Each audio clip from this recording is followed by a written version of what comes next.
Hoy estamos aquí para firmar un convenio con Aina Sin Frontera, ONG, para dedicamos a hacer proyectos hidroagrícolas en África, para mejorar la calidad de vida de las personas que viven en el país de origen. Estamos haciendo proyectos hidroagrícolas. Hemos hecho hace 2 años uno en Gambia. Este año vamos a comenzar uno en Senegal, Sare Sukanda. Para eso hoy reunimos aquí para firmar este acuerdo entre las dos entidades.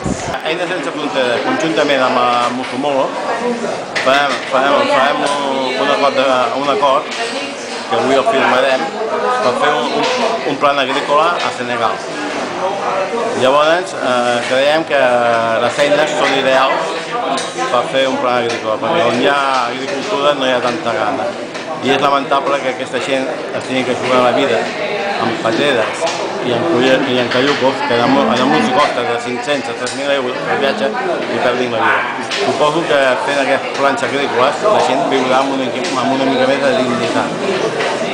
I es tracta d'això, d'anar fent pas a pas i fent projectes d'aquests.